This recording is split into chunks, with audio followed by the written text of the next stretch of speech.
Hello everyone, Guardian E here with another analysis and build guide video for Fire Emblem Heroes, this time for the first colorless flyer in the game, Spring Ninja Kagero.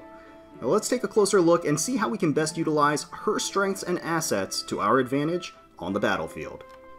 Kagero hails from Fire Emblem Fates. Born into a noble Hoshiden family, she served as the personal retainer for Queen Mikoto, and then later as the personal retainer for the Crown Prince Ryoma. She takes her duties very seriously and is fiercely loyal to those she follows.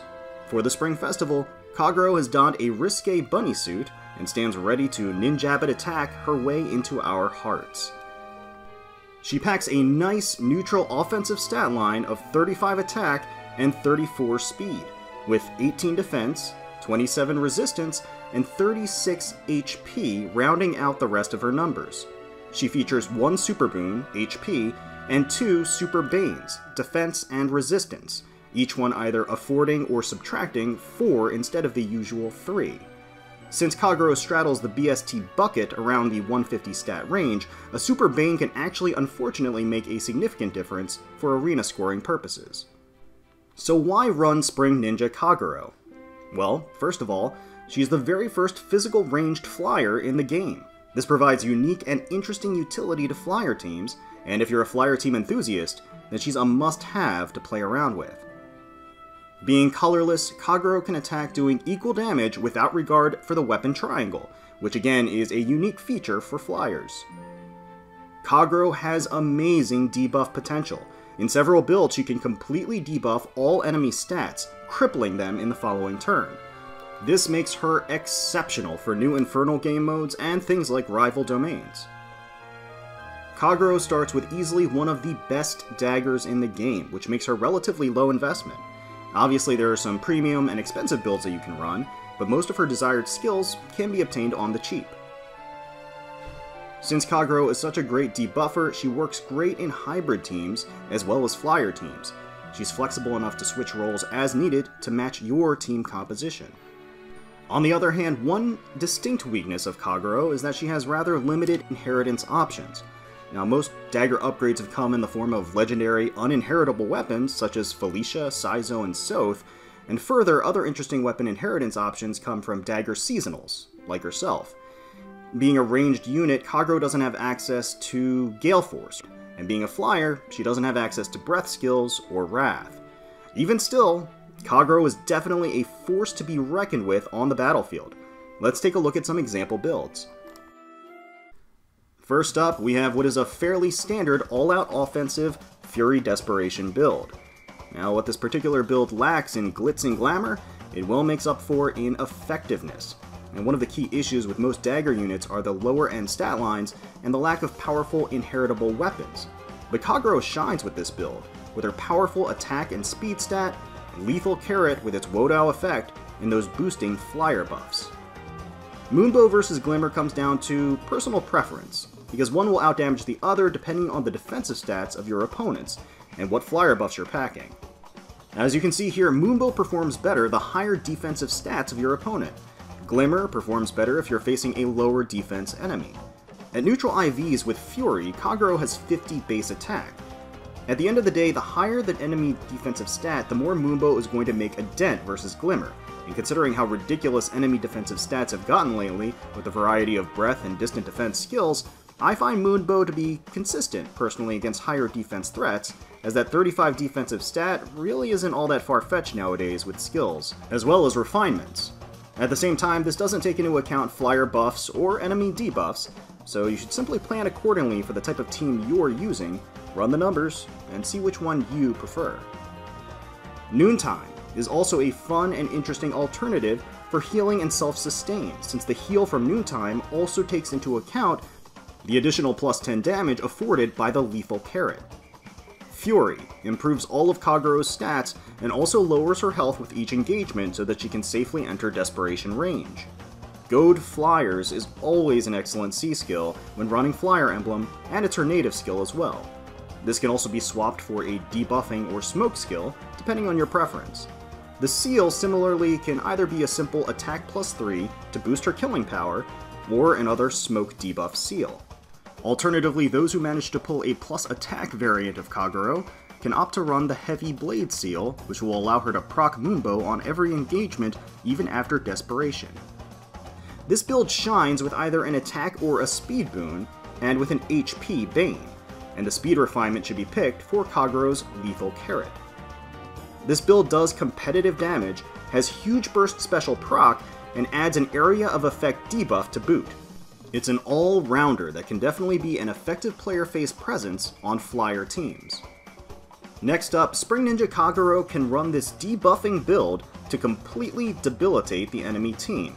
It utilizes her debuffing Lethal Carrot paired with Speed Smoke 3 in her C slot and Attack Smoke 3 as her seal. Upon engagement, Kagero will cripple all enemies within 2 spaces of her target, hitting them with a whopping -7 debuff to attack, speed, defense, and resistance, allowing the rest of her team to pick off the remaining targets, or to move powerful enemy phase units like Camilla or Baruka into position to tank and kill the weakened enemies as they try to attack on their turn. -7 is huge, and this is hitting every stat the enemy has, greatly enhancing the power of your own team in the process. Pairing this with Water Sweep or Wind Sweep means that Kagero can sneak in and assassinate or cripple her target without fear of retaliation. I chose Life and Death to increase Kagero's killing power and also give her a nice boost to her speed so that she can activate Wind Sweep or Water Sweep. And as for which one to use, it'll largely depend on the rest of your team and what you want Kagero to be able to take on directly. Water Sweep will allow her to strike against mages and dragons unabated, which is huge considering the latter's popularity in Arena. Wind Sweep will allow her to avoid attacks from distant counter tanks like Harden, Fjorm, Vanguard Ike, and the like. Further, utilizing the sweep skill allows her to completely obviate common vantage threats. One of the best things about this build is that it can be run on any team with any IVs. The build is especially effective on the newer game modes and challenges like Rival Domains, where there are a ton of enemies on the screen to debuff. You'll want to end up taking the speed refinement to her weapon in order to better guarantee the sweep skills activate. Next up, we have a build that is similar to the previous debuffing build, but instead focuses on chipping down the enemy health with Savage Blow.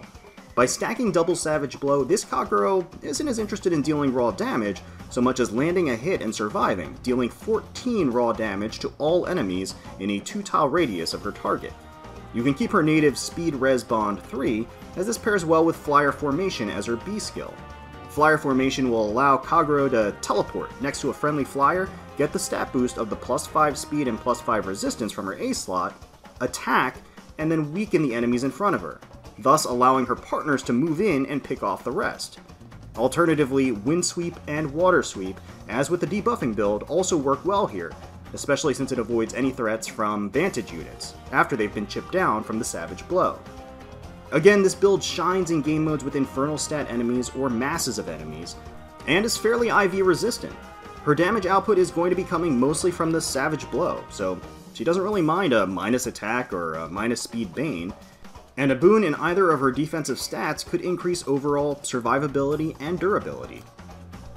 This Kagero build takes advantage of her decent resistance stat and native A-slot speed resistance bond 3 to turn her into a mage killer on both enemy and player phase.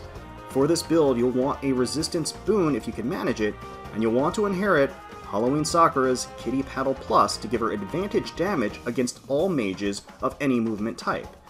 With her increased resistance, Kagero can comfortably run Iceberg as her special, and Dull Ranged 3 in her B slot will allow her to shrug off attacks from Blade Tome mages. Alternatively, she could run Cancel Affinity 3 in her B slot if you have concerns about running into Raven Tome mages. Distant Defense 3 is a natural seal option to better provide tanking power for Kagero on enemy phase. Kagero reaches 41 resistance on enemy phase, not including any ward or fortify flyer buffs that you may be running on your team. The strategy with this build is simple, but effective. Put Kagero in the way of any pesky mages, and watch them take a dagger for their troubles. Now this build ends up using New Year's Takumi's Kagami Mochi to get quicker cooldown on her special.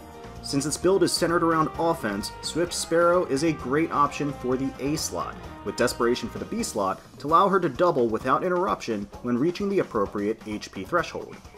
Dragon Fang on her special goes down from a 4 cooldown move to a 2 cooldown move on the first initiation when we put the Quick Impulse seal on her, and Dragon Fang's damage output synergizes well with the flyer buffs that should be stacked on Kagero when using this build. The goal for this build is largely to get that turn 1 kill. With Dragon Fang at a 2-turn cooldown, she'll proc on the very first encounter where she tanks a counter attack. For a more consistent proc, you could also swap in Draconic Aura, and while it would do less damage, it will ensure that the first initiation likely results in a kill. Goad Flyers, since this build is best used on flyer teams, works well to promote overall team synergy. Ether is another decent option in the special slot when running Kagami Mochi, as this combination brings it down to a manageable 3 cooldown special. After the first engagement where Kagero kills, she can start a fresh engagement the following turn with Ether at the ready to heal whatever damage she took from the previous encounter. Either a plus attack or a plus speed boon will excel with this build, with HP as the bane. And finally, here we have a build that emulates Kagero's original infantry self, specialized and focusing on disposing of infantry. Now, while infantry has taken a bit of a backseat to a lot of movement-based teams lately, one infantry-based team still shines bright in the current meta: dragons. And even with the introduction of Fallen Robin and Myrrh as an armored and flying dragon respectively, no one is going to be running a full dragon team without some powerful enemy phase infantry units. Spring Ninja Kagero takes what Infantry Kagero did and does it exceptionally better for a number of reasons. For one thing, her offensive stat line is stronger, and 2, she has access to powerful flyer buffs, which only that much further enhances her boosted damage against infantry. For this build, we'll equip Poison Dagger Plus on Kagero and put Death Blow in her A slot to improve her one-shot killing potential. An alternative to this is Life and Death 3.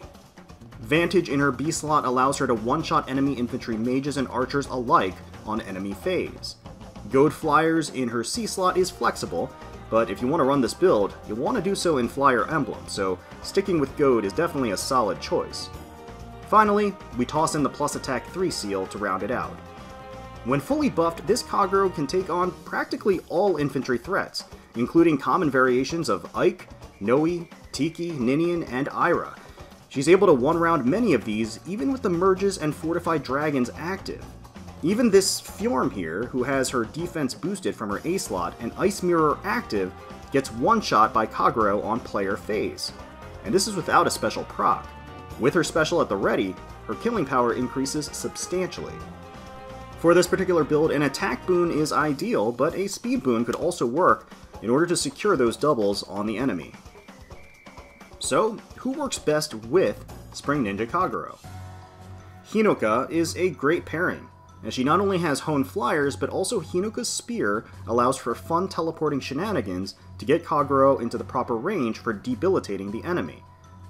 New Year's Azura is also a natural pick, with her Sing allowing Kagero to finish off enemies when using sweep skills, or to position herself out of harm's way. Flying tanks like Baruka and Camilla also work extremely well with Kagero, as they will allow weakened and debuffed enemies to kill themselves on enemy phase after repositioning Kagero to safety behind them. In that same vein, other powerful meta enemy phase units like Fjorm, Adult Tiki, and even Winter Tharja or Fallen Robin will all appreciate her debuffing potential. -7 to all or most stats will make their matchups even stronger. These characters are already a powerful wall when set up correctly, but with Kagero, they're untouchable. And so that concludes my build and analysis video breakdown for Spring Ninja Kagero. I hope you found it somewhat helpful in formulating your own builds. Please let me know in the comments below what builds you end up running on your Kagero. If you're interested in more Fire Emblem Heroes content, please feel free to leave us a like and subscribe to the channel, as it really does help us out. Thank you all so much for watching, we really appreciate it, and until next time, let's protect those skies.